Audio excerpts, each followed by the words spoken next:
Boris Johnson has come under attack from Irish counterpart Michael Martin over the UK government's plan to override part of the Brexit withdrawal agreement with just weeks left for the UK and European Union to agree a trade deal.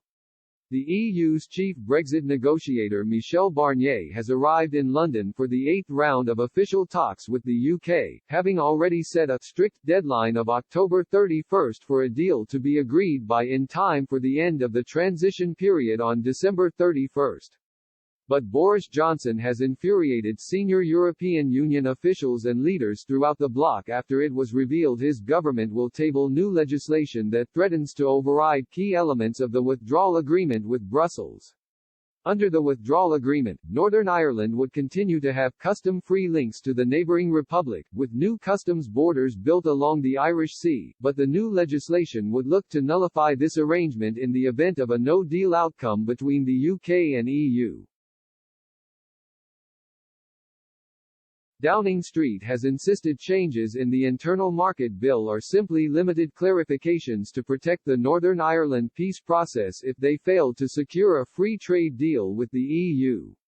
But Northern Ireland Secretary Brandon Lewis provoked a furious reaction when he confirmed to MPs on Tuesday the legislation would breach international law in a very specific and limited way.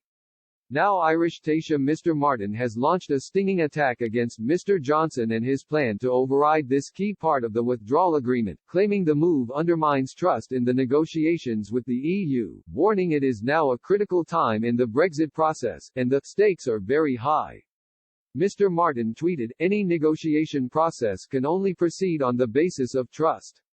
When one party to a negotiation decides that they can change what's already agreed and incorporate it into law, it really undermines trust. This is a critical time in the Brexit process and the stakes are very high."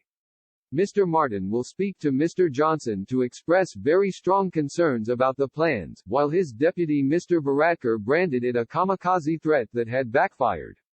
He had said, "We're extremely concerned about unilateral nature of the British government's action. The timing of this initiative, unilateral in nature, does not build trust.